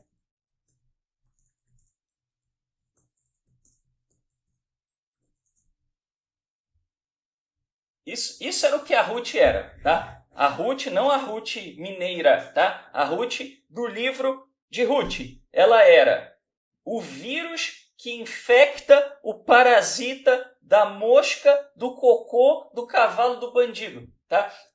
Ruth não era nada. Ela não tinha porcaria nenhuma. Ela não era ninguém. Ela era o fundo do poço, tá? Então, o começo do livro, né, ela era o fundo do poço da sociedade, tá? Muito bem. Quando ela termina o livro, quem que ela passa a ser?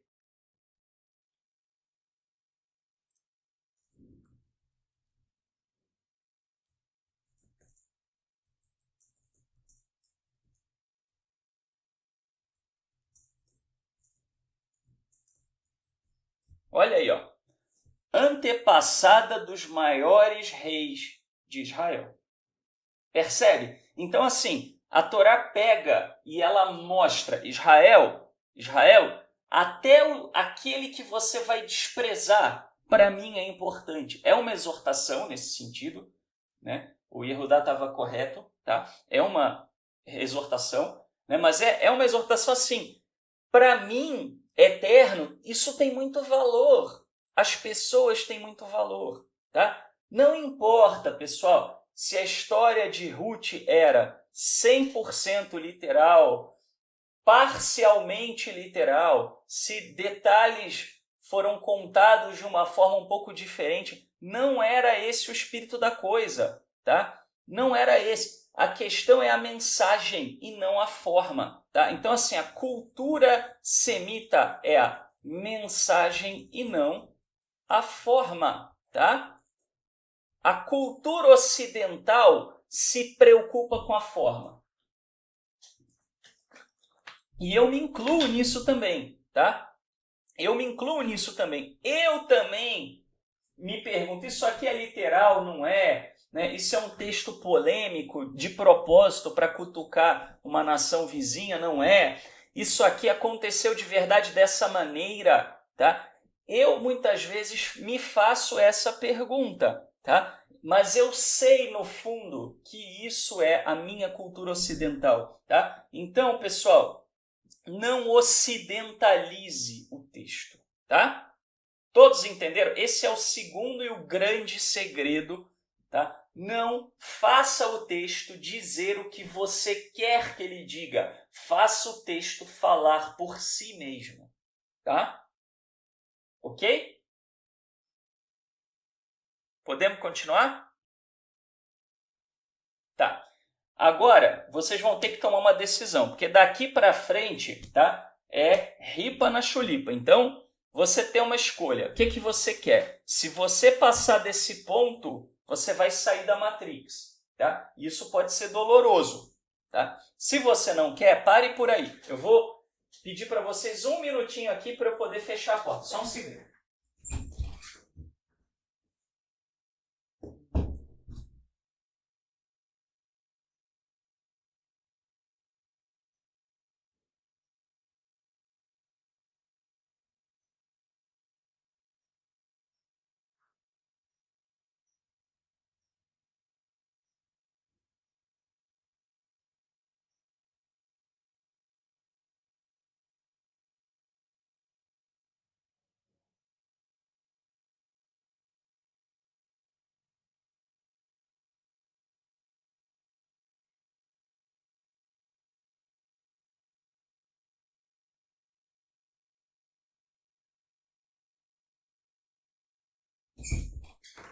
Desculpem.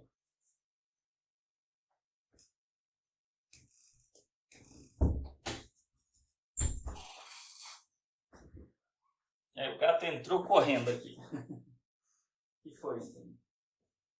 Vamos sair, vamos. Vamos sair. Pronto. Então, pessoal, se você quer ficar na Matrix, não vá adiante, tá? Agora, terceiro segredo, a Bíblia não é palavra do Eterno. Como assim, Shaul, seu herege, como você fala isso? Vou repetir, a palavra do Eterno é quando o Eterno diz alguma coisa, tá? A Bíblia inteira não é palavra do Eterno. A Bíblia é palavra sobre o Eterno, tá? Sobre o Eterno. O que não quer dizer que ela não seja santa.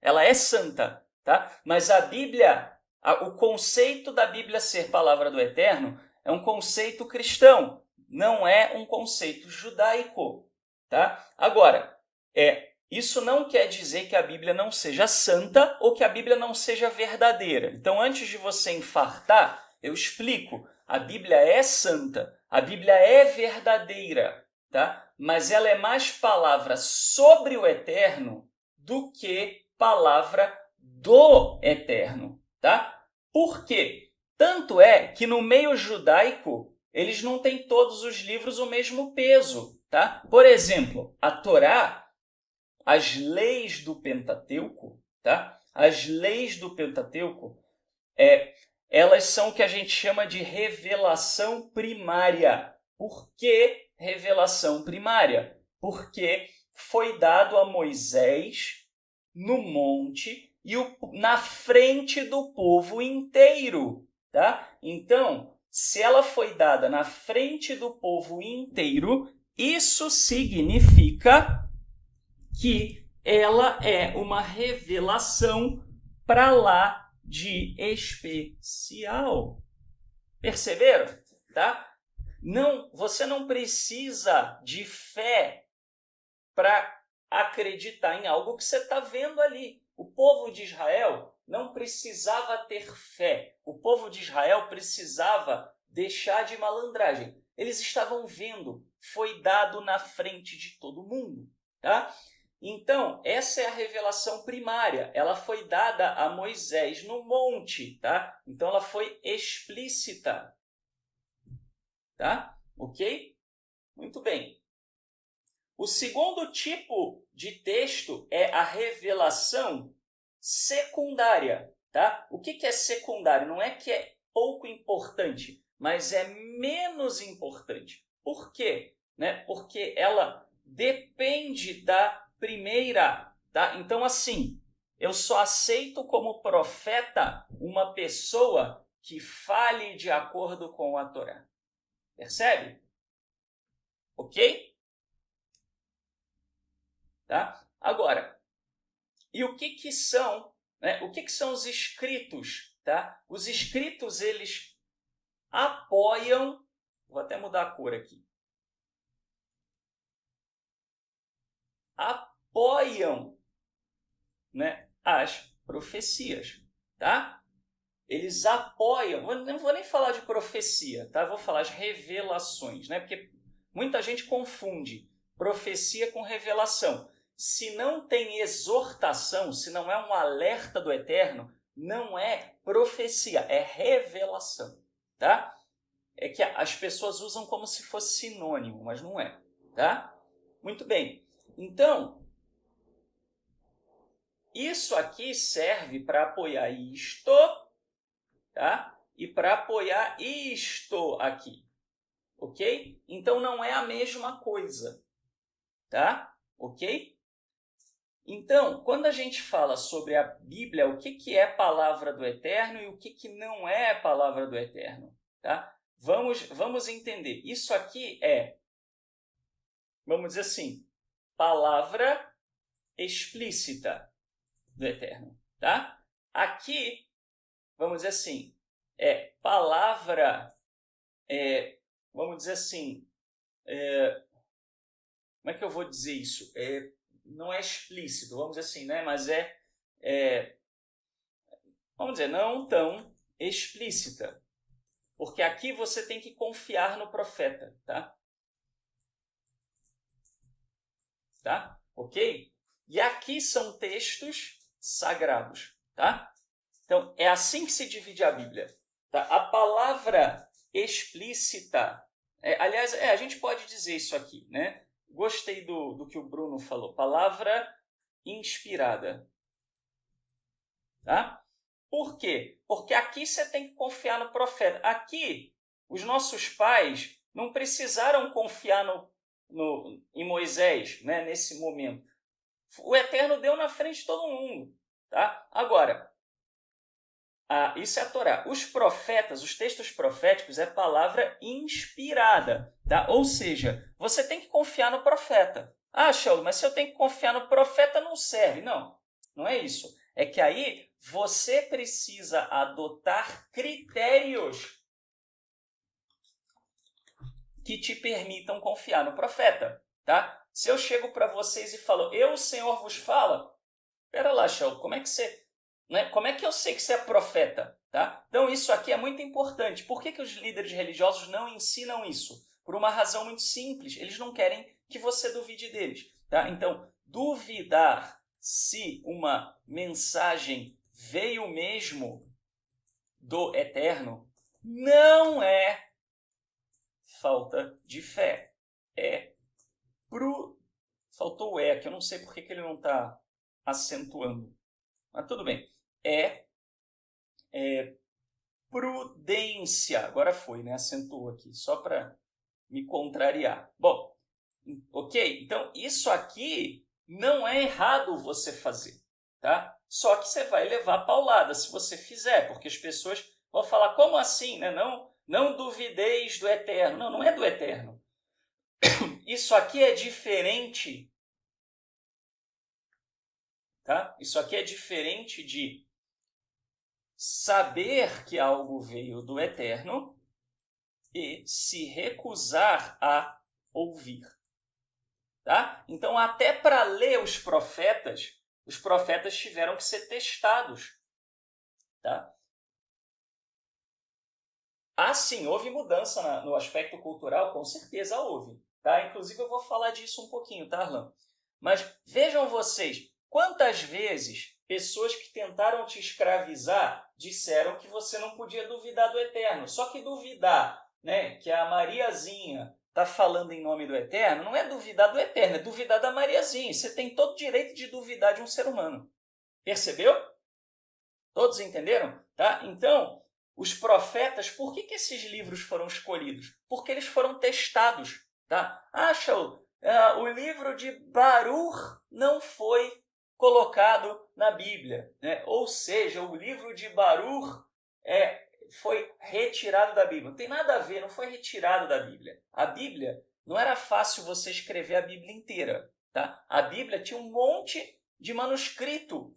E isso era copiado à mão, era difícil, era pesaroso, era complicado. Então, os profetas, os sacerdotes de Israel, né, a corte mosaica suprema, vamos dizer assim, né, a suprema corte mosaica, o Sanhedrin, escolheu a dedo obras que eles confiavam ou obras que agregassem alguma coisa. Tem livro que é lindo, mas não agrega nada, já é uma repetição de coisas que a gente já sabe.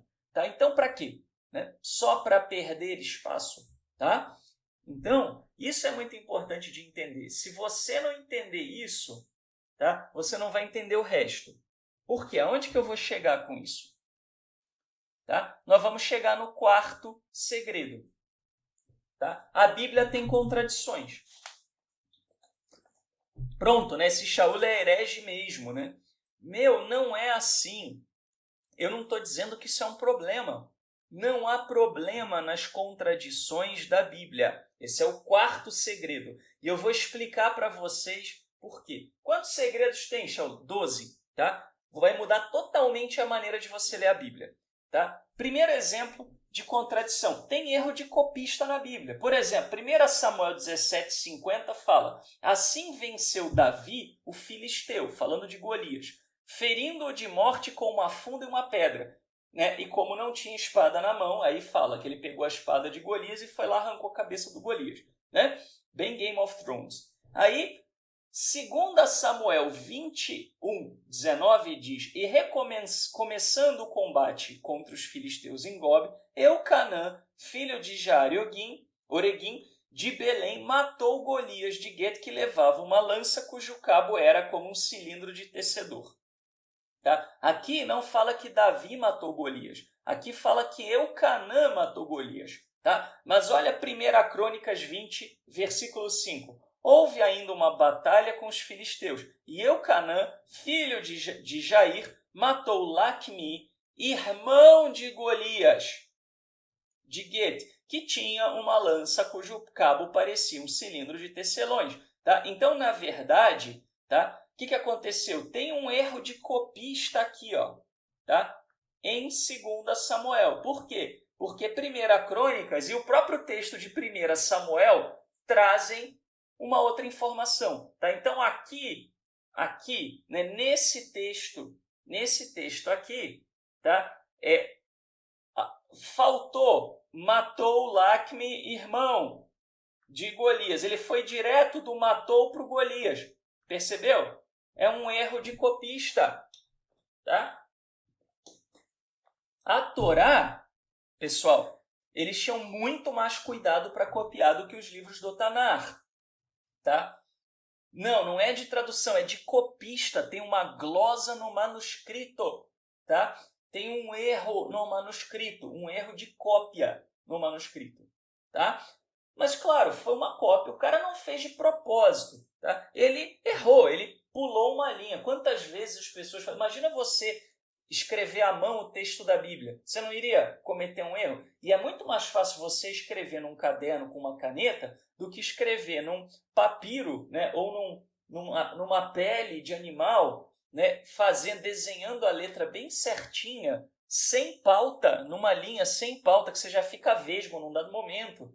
Tá? Sem usar óculos, porque não tinha óculos de leitura naquela época, tá certo? E aí, como é que você vai fazer? Então, eles cometiam erros de cópia, não foi de propósito. Mas aqui tem um erro de cópia, com toda certeza, tá?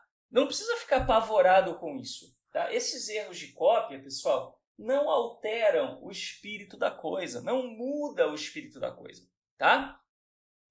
Muito bem. Segunda razão pela qual a Bíblia tem contradições, tá? O segundo exemplo são tradições diferentes, tá? Então, frequentemente a Bíblia tenta conciliar duas visões de mundo, apresentando ambas as versões de um mesmo fato. Neste caso, o objetivo era apresentar o eterno no centro da criação. Então, assim, existia muito claramente no meio israelita, nos tempos de Moisés, tá? Pessoas que tinham a concepção de que o Eterno só age de bastidores, de que o Eterno age pouco na primeira fila, vamos dizer assim. Tá? E existia também pessoas que acreditavam que o Eterno agia de uma maneira mais presente. Isso não é novidade. Você tem isso hoje e você tinha isso lá atrás. Tá? Quando é usado o tetragrama, eu já falei isso várias vezes, isso mostra o Eterno mais próximo, uma atuação mais direta, uma influência mais direta do Eterno. Tá? Quando aparece Elohim, já é mais olhando de bastidores. Tá? E Moisés quis mostrar que há duas tradições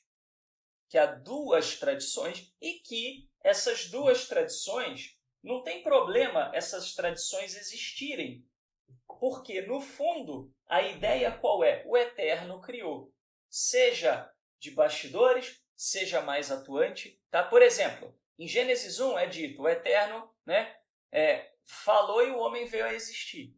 Em Gênesis 2, o Eterno pega o barro, molda, sopra, é diferente. Tá? Então, assim, ó, a gente pode olhar que a ordem da criação em Gênesis 1, tá? Ela é primeiro a água, segundo a vegetação, terceiro os animais, e aí quarto é o homem e a mulher juntos, criados juntos, ok? Então, essa é a ordem do livro de Gênesis no primeiro capítulo, tá? Ok? Ficou claro? Bom, quando a gente vai olhar mais adiante um pouquinho, tá? Quando você vai olhar a questão vamos dizer assim, né, dessa diferença, o que acaba acontecendo é o quê? O que acaba acontecendo é que a ordem dos fatores é mudada. A ordem da criação é primeiro o homem, segundo a vegetação, terceiro a água, quarto a mulher e quinto os animais. Tá? Mudou a ordem. Tá falando da criação, mudou a ordem. Tá? E por que isso não é importante? Por uma coisa que os nossos sábios já diziam, tá? Que é o seguinte.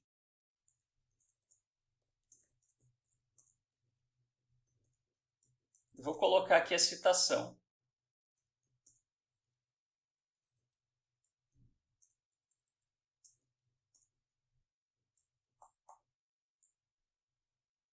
Isso aqui muita gente vai cair duro para trás. Mas olha só que coisa, tá? E vocês vão perceber que tem uma diferença nisso muito grande entre judaísmo e cristianismo, tá? Isso aqui é dito pelos nossos sábios, tá? A Torá não está em ordem cronológica. Isso é dito no Talmud Bavli, no Talmud babilônio 6b, tá? No folho 6b. Então, a Torá não está em ordem cronológica. Isso é no Talmud, isso é dito. Os nossos sábios já diziam isso 80 milhões de anos atrás. Tá? A Torá não está em ordem cronológica. E é verdade. Se você pegar, às vezes, a Torá vai e volta na cronologia. Então, veja você, né? Por isso que não há problema entre Gênesis 1 e Gênesis 2. Os dois são inspirados, os dois são perfeitos, os dois querem mostrar a mesma coisa. Só que qual é a mesma coisa que os dois querem mostrar? Que foi o Eterno que criou. Não importa de que jeito você veja a criação, foi o Eterno que criou. Tá? Então, essa é a mensagem, tá? Essas duas tradições já existiam, tá? E o que o Eterno está dizendo? O que Moisés está dizendo? Não interessa como você acha que a criação surgiu. Interessa o quê? Que a criação foi feita pelo Criador. Ponto. Acabou. Não interessa. O resto não interessa. Percebe? Aí tem gente que fala, eu sou contra o Big Bang, né? Enche a boca para falar besteira.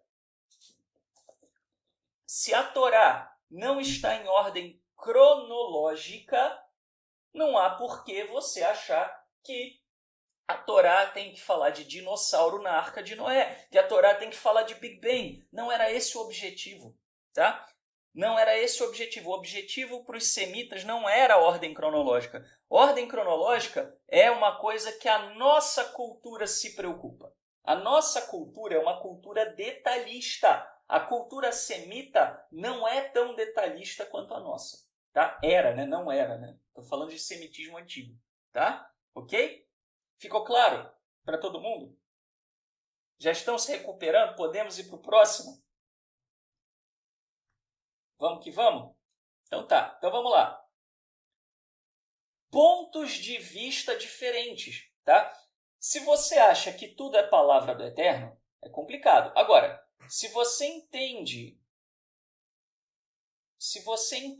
que o Eterno, vamos dizer assim, né, quando ele deu autoridade ao Sanhedrin, né, a corte de sábios, e os sábios falaram, esse livro é sagrado, aquele livro é sagrado, quer dizer que esses dois livros, essas duas obras, são pontos de vista semelhantes. Tá? Então, são pontos de vista diferentes, mas semelhantes no sentido de serem válidos. Tá? Por exemplo, vai lá, Provérbios, né, Mishlê, e fala assim, feliz o homem que acha a sabedoria, né, que acha a sabedoria, o homem que adquire conhecimento.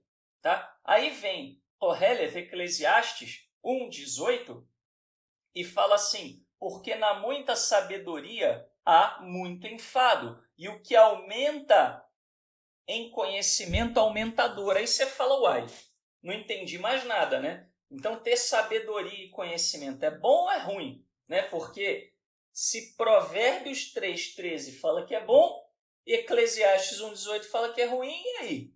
É bom ou é ruim? Na verdade, os dois estão falando de pontos de vista diferentes. Se você pega, tá, Provérbios 3,13, tá, para quem que ele está falando? Isso, Provérbios 3,13, tá, se você pegar o contexto de Provérbios, é um homem falando aos jovens. Tá? Então, é um homem maduro falando aos jovens. Esse é o contexto de Provérbios. Tá? Não vou entrar no mérito dos dinossauros, foi só um exemplo. Tá? Não vou entrar no mérito, porque senão a gente não sai disso. Tá? Ok? Agora, eu vou dizer uma coisa para vocês que Maimônides fala. Tá? Quando a ciência prova que uma interpretação da Bíblia está errada, a gente tem a obrigação de mudar a interpretação. Por quê? A ciência pode mostrar que a nossa interpretação está errada. Tá? Então, a gente precisa ter humildade. Tá? Isso é Maimônides. Se Maimônides disse isso, tá? E ele disse isso quase 1000 anos atrás. Ok? Então, se Maimônides disse isso, ele tem boas razões para isso. Tá? Aí, né, você vai em Kohelet, Eclesiastes, tá? Qual é o contexto de Kohelet? É um ancião no fim da vida, tá? Esse é o contexto. Então, são contextos diferentes. Por isso que é possível você dizer que feliz é o homem que acha sabedoria, né? E o homem que adquire conhecimento. E você pode dizer também que conhecimento, na verdade, não é bom, porque você está falando de pontos de vista diferentes. Tá? Não existe nada na Bíblia, e esse é o elemento do exemplo 3, não existe nada na Bíblia que se aplique em termos de doutrina a 100% dos casos. Por quê? Porque a vida muda. Tá? Então, é aquele negócio. Se você está falando para um jovem no começo da vida, a sua recomendação é uma. Se você está falando para uma pessoa, né, vamos dizer, de mais idade, a vida pode ser outra. Uma sociedade pode ter o problema A, outra sociedade pode ter o problema B. Ok? Então, os problemas são diferentes. Né? A vida é confusa. Então, vários pontos de vista podem ser igualmente válidos. Ok? Tá certo, pessoal?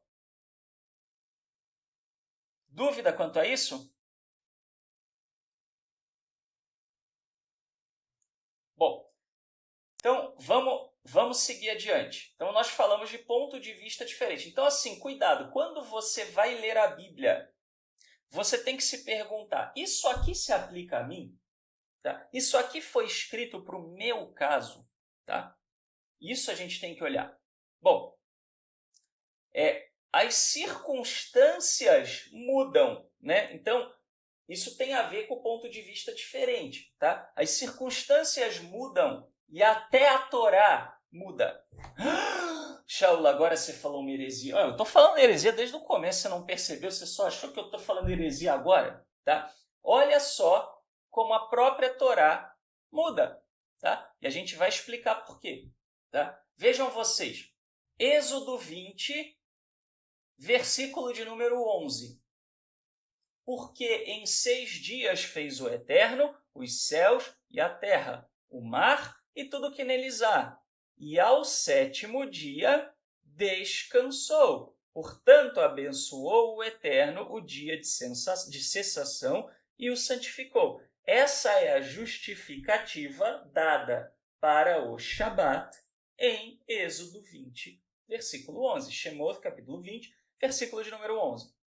Tá? Então, o Shabat ele é dado associado à criação. tá? Isso em Êxodo 11. Aí você vai em Deuteronômio 5, versículo de número 15, a Torá vai dizer: porque te lembrarás que foste servo na terra do Egito e que o Eterno teu Senhor te tirou dali com mão forte e braço estendido. Por isso, o Eterno teu Senhor te ordenou que guardasses o dia de cessação, o dia de Shabat. Tá? Eu botei de propósito cessação para chamar atenção para esse fato. Para o que é o Shabat? É um dia de você cessar, de você descansar. Tá? Num primeiro momento, vamos lá, vamos falar o seguinte: quando é que foi escrito o Êxodo? Fala para mim. Quando é que foi escrito o Êxodo? Olha a importância de um estudo minucioso. Você não quer ser enganado? Tem que estudar. Quando que foi escrito o Êxodo? Isso, né? Foi escrito no período do deserto ali, enquanto o povo estava perambulando no deserto. Tá? Muito bem. E o livro de Deuteronômio? Foi escrito quando? Na entrada da terra, às vésperas de entrar para a terra. Tá? Então, Êxodo foi escrito para a geração da saída do Egito. Deuteronômio foi escrito para a geração da entrada na terra. Então, os objetivos, inclusive, eram diferentes. Êxodo, você tem uma preocupação com a história, com a narrativa, para poder guardar todos os detalhes, o entendimento mais explícito dos mandamentos. Deuteronômio, Devarim, palavras, né, no hebraico, é uma compilação de Êxodo, Levítico e Números. Tá? Então, é um livro 3 em 1. Então, ele é muito mais sucinto, muito mais papum, né? Muito mais rápido, tá? E menos detalhado. Por quê? É Moisés se preocupando com o povo não se esquecer da aliança, nem achar que a aliança muda depois da morte dele. E a gente falou sobre isso em alguns comentários das aulas de Torá. Tá? Então, o público é outro. Tá? O público que saiu do deserto, eles tinham se esquecido o que era descansar. Eles não tinham descanso no Egito. Tá? Então, eles nem lembravam. Então, era a coisa mais comum do mundo para eles trabalhar no deserto, né? Trabalhar no Shabat, botar os animais para trabalhar no Shabat, etc. Era muito, muito mais fácil acontecer isso. Eles tinham se esquecido o que é um tratamento digno. Então, quando o Eterno fala que foi por causa da criação, ele está dizendo que todo mundo precisa descansar. Essa é a mensagem da Torá. E que a maioria das pessoas que observam o Shabat, inclusive, não entende o Shabat. Tá? O Shabat ele foi dado para o Eterno mostrar que tudo tem que descansar. Você tem que descansar, sua mulher tem que descansar, os seus filhos têm que descansar, os seus servos têm que descansar, os seus animais têm que descansar e até a terra, porque existe o sábado da terra de 7 em 7 anos.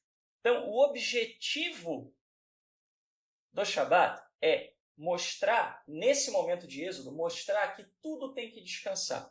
Principalmente o teu filho e a tua filha, porque ficava lá o cidadão, né, de boa, né, lá tomando o seu suquinho de maracujá e os filhos trabalhando para ele. Tá? Então não era para fazer isso. E também as pessoas achavam que...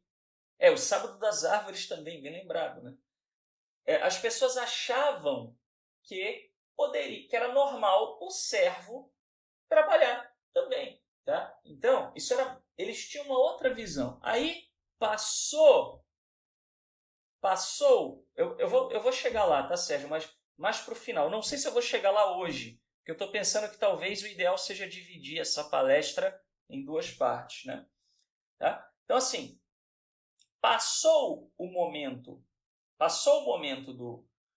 vamos dizer assim, né, da geração que saiu e entrou a segunda geração. E a segunda geração, quando ela entra, ela já não tinha sido escrava no Egito. Perceberam? As pessoas para quem o Eterno, né, tinha que transmitir algo, né, através de Moisés, eram pessoas que não tinham sido escravas no Egito. Perceberam? Todos entenderam? Isso. Todos entendem que o público é outro? Sim? Muito bem. Se o público é outro, tá? Se o público é outro, aquilo que o Eterno tem que ensinar é outro, muitas vezes, tá? Então, por que na segunda narrativa o Eterno dá outra justificativa para o Shabat, para o dia de cessação? Ele fala, porque te lembrarás que foste servo na terra do Egito. Né? Então, assim, Israel, lembra que você foi servo? Lembra que o teu pai, a tua mãe, teu avô, tua avó foram escravos no Egito? Você está lembrado disso? E que o Eterno, teu Senhor, te tirou dali com mão forte e braço estendido. Por isso o Eterno, teu Senhor, te ordenou que guardasses o dia de cessação. Então, num segundo momento, a geração do deserto precisava entender que não deveria tiranizar os mais humildes. E não deveria, inclusive, tiranizar, né? Vamos dizer assim, os servos feitos na guerra. Tá? Porque era comum na guerra as pessoas se tornarem servas, né? um do outro. Né? Aliás, até no Brasil isso aconteceu. Né? Tem muita gente que acha que foram os portugueses que escravizaram os negros. Não foram, nem os ingleses. Os ingleses vendiam, né, o escravo. Os portugueses compravam. Então, eles são culpados, obviamente. Né? Não estou aliviando a barra, pelo contrário. Mas não foram eles que escravizaram homens livres. Na África, as tribos brigavam entre elas, e aí a tribo cativa virava escravo. E os próprios africanos, vendiam as outras tribos para os ingleses, para outros mercadores, etc. Tá? Vendiam os escravos em troca de alguma coisa. Então, foram os próprios africanos que escravizaram outros africanos. Tá? Então, isso era muito comum. Claro, óbvio, né, pessoal? O Brasil tem uma dívida, né, vamos dizer assim, né, moral com os negros, com os índios, né, com os imigrantes, por conta do que foi feito. Eu concordo, eu não estou aqui querendo aliviar a barra de ninguém, longe de mim, tá? Fazer isso. Mas esse exemplo é só para mostrar que era comum, era uma prática comum você escravizar uma tribo que perdeu durante a guerra. Tá? Não estou dizendo que era bom, mas era comum. Ok? Então, eles queriam que os israelitas entendessem isso. Não vai fazer servo para trabalhar por você no sábado. Entenderam? Por isso que muda a linguagem em Deuteronômio, porque é para outra geração. O problema era outro.